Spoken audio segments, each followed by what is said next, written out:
Achim, InnerSpace Explorers. So here it is, the video that you've been waiting for so long. It's the video about the dry suit. And you may wonder why I'm sitting on the Philippines, crystal clear warm water, diving wet, and now talking about the dry suit. Well, because I don't have one with me, which means I do not have to show one. And that's exactly what I wanted to do. To be honest with you, I did this video like 5 times, and every single time I deleted it afterwards. The prime issue I have right now, I don't know what to recommend. And on the other hand, I do not want to recommend anything anyway. So this can be 1 hour, but I will try to squeeze it into a couple of minutes,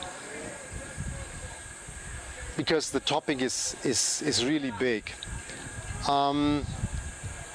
Generally, talking about technical diving, I think we all agree that we talk tri-laminate suits. On the other hand, I'm not a big fan of this clear black and white thing. Tri-laminate is the only thing that works, everything else is nonsense, which is simply wrong. It depends on what you want to do. So for example, if you're simply going recreational diving, you're not diving deep, you're diving a lot of real cold water, a neoprene dry suit is nothing wrong. It's just a different concept, and it is not really good for deep technical diving. But for example, when I'm going diving in oxygen rebreather in winter, I like to dive a neoprene dry suit. It's easy and fast to put it on. You don't need tons of layers of undergarment. It's very streamlined compared to tri-laminate because it fits more like a wetsuit, and it's perfect. So let's stay open-minded for everything, and think before we talk about these things. So tri-laminate suits, well, there's a lot of different brands, a lot of different qualities out there. The most important thing is the fit, and this is already the biggest problem, because I would say 80% of all people need it made to measure, or at least partially made to measure. The concept of some companies just producing them in S, M, L, XL, whatever, put them on the shelf and you can go and pick one, doesn't work. I mean, it starts with the boots. I mean, 5 people being 1.80 meters, but they have different shoe sizes. How should that work? So these dry suits are always a compromise. And having a compromise on a dry suit usually means it affects your buoyancy, your trim, your ability to swim, your ability to perform, to reach your valves, all of this. So when I talk to these companies, usually I hear, oh well, but the customer requires to go in the shop and pick a suit. Well, then the customer is not educated in the proper way. I mean, it's somebody selling dry suits should be able to explain that taking a dry suit, investing the money, is something that takes time. You need proper measurements, you need to order all the specs you want, and then it takes 6 to 8 weeks. So what? I mean, if you know that, you can plan for it. And so a made-to-measure suit is something I clearly recommend to you. So what components are we looking for?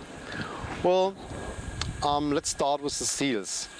With today's technology, I heavily recommend silicone seals. It's nicest to wear. It's the most stable one. I think over the last couple of years I probably ripped one. And if you rip them, you can replace them like this, because you can't glue silicone to something. You always use, no matter what system, to basically manually attach them to the suit. So if you rip that seal, you just take the broken one off, take a new one on, and you're ready to go. Which, especially if you dive professionally as an instructor, is nice, because you go with your students, you rip a seal. In former times, you either needed a spare suit, or the day of diving was over. So right now, it's a 5-minute interval, and you're back in the water. So that's awesome. Next thing is the hood. Should it be attached or should it be loose? Well, an attached hood has the benefit of being warmer. No question about that. The big disadvantage is it's a little bit harder to put it on, especially if you have a silicone neck seal with a ring system. I had that on one of my suits, actually the one that I used for the British Channel. And going in is going out is like not so funny, but it works.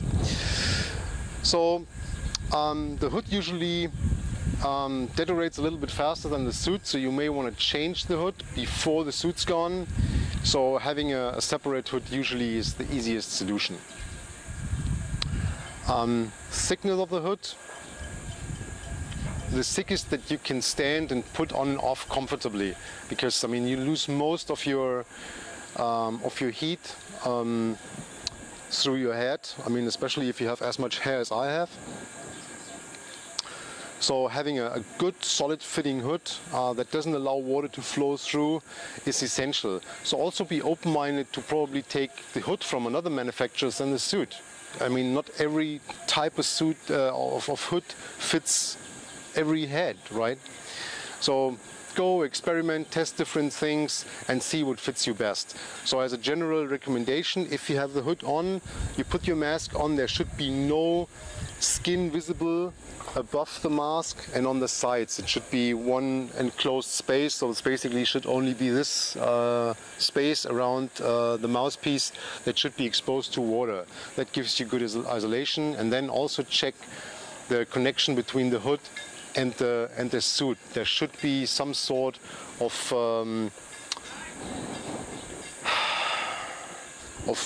neoprene ring or whatever around where you can put the hood underneath, and when you move your head it should not pop out, which I see a lot of times. What else? Position of the valves. There you can see really funny things. To understand that, you have to look a little bit into the history of suits. The first dry suits were developed for professional divers, hardhead divers. So the hardhead diver is not swimming, the hardhead diver is standing in the water working with tools. So if this guy is standing in the water working somewhere on a wall, let's say, so how does he want to get off his gas? Well, obviously not by lifting his arm, because that is what he's doing all the time, so he would have gas venting all the time. So his outlet valve was either here or it was on the helmet, and if it was on the arm it was on the inner side. So if he's working like that, nothing happens, so he would have to move his arm like this to release the gas. The problem is that a lot of manufacturers kept that concept even for the modern suits that you use for swimming. So if you're in the water like this, the valve should be here, because the gas collects in the shoulder area and in the legs. So right now you're just doing this and the gas starts to flow. So make sure the valve is in the right position, right? Position yourself like this, the valve needs to be in that position. Inlet valve is not that critical, has to be somewhere in that area.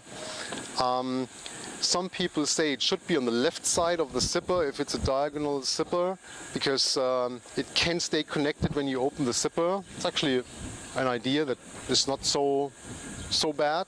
So if it's on the right side and your inflation comes from the left side, it's actually crossing the zipper, so you cannot open it up. For me that was never an issue, but I heard somebody talking about it recently and I thought, well, actually that's a good idea.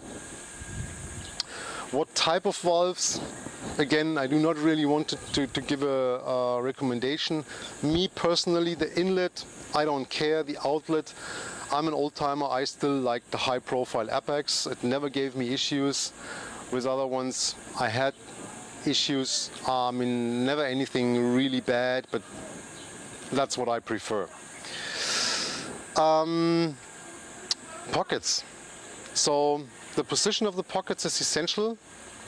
So when you're standing and you have your arms hanging down on your side, the hand should be in the pocket. You should not have to make a strange movement to reach the pocket, and they should not be so far up that they interfere with the waist belt from the plate. And they need to be on the side. I sometimes see them like halfway forward or really forward. That's obviously nonsense. You want the clean front, right?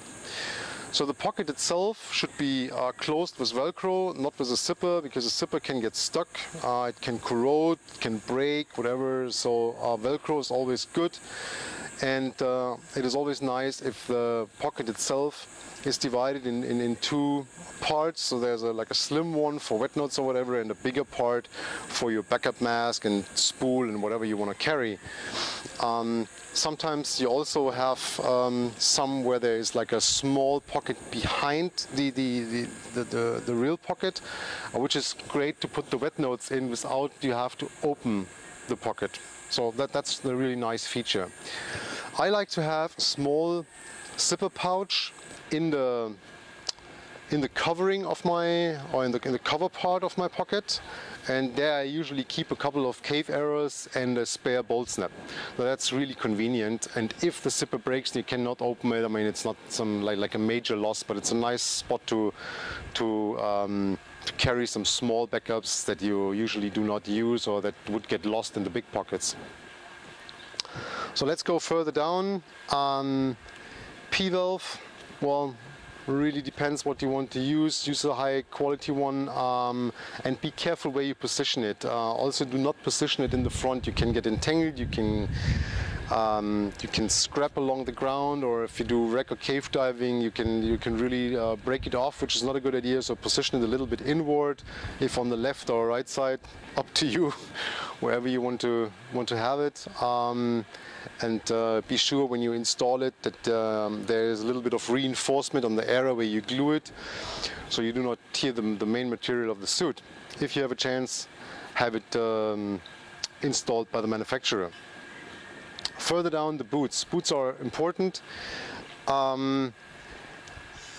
Stay away from the working type of boot, because it gives you not a lot of movement in the ankle. So if you want to focus on your finning techniques and you want to have real good control about your ankles, what you want to use is a soft, like a neoprene sock with a rigid sole.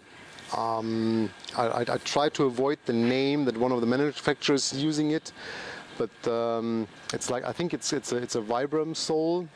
It's like a sandal, but the boot itself is real soft, so which means on your ankle there's no hard parts.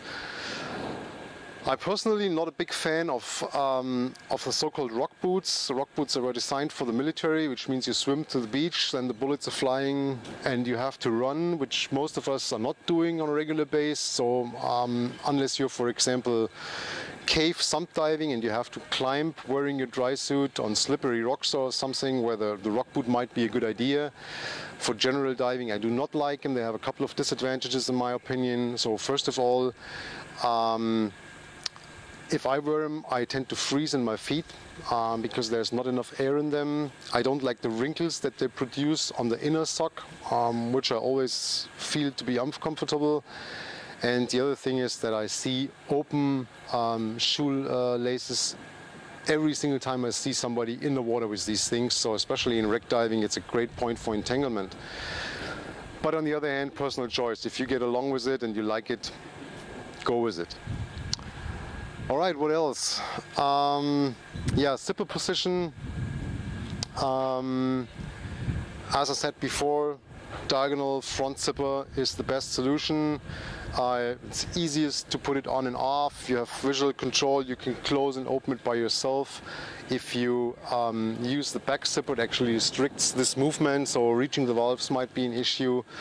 And the other thing is that the back plate usually is on top of this one, which is also not good. Gloves. Not really a part of the dry suit, but if you use silicone seals, there's some great systems to attach dry gloves on the same system, which is very convenient. Try to stay away from things like seal on seal. I frequently see that. It's like a seal on the suit, and then there's a seal on the glove, which means you have no really isolating material where your pulse is. So this is again an area of the body where you can lose a lot of heat, so you want to have proper isolation in that area. What else do we have? Well, generally, I think that's pretty much it. Yeah, and I have two more things. The seams of the suit. There's two critical ones. There's one that goes through the crotch, and if it is just one continuous one, it may restrict the movement of your legs. So when you test the new suit, when you take it on in a shop, make sure that your leg movement is not restricted by the seam, and the same goes for the one that's in your armpit. So if it's a continuous seam running like this, it usually stops you from stretching the material to reach your valves. So it should run more like this, right? Like a rectangular shape, and so that means that in this area there's material from the suit that has a certain amount of flexibility. So really make sure when you test the suit that it does not restrict the movement of your arms, and you can easily put your palms between your shoulders. So if that's possible, you will be able to reach your valve. If not, there's an issue. And also make sure that you test the suit with the undergarment that you're going to use afterwards, because a lot of times the suit's perfect but the undergarment's restricting you. Same issue, seams are wrong, it's too tight, it doesn't fit. So if you have your suit made to measure, make sure the undergarment is made to measure as well, because otherwise it's not going to work. Alright, if you have questions on that video, please comment. I'll try to answer all of them as fast as I can. Comments, feedback, everything's welcome. If you like that video, please subscribe to our channel, check us out on Facebook, and I'll see you next time. Bye bye.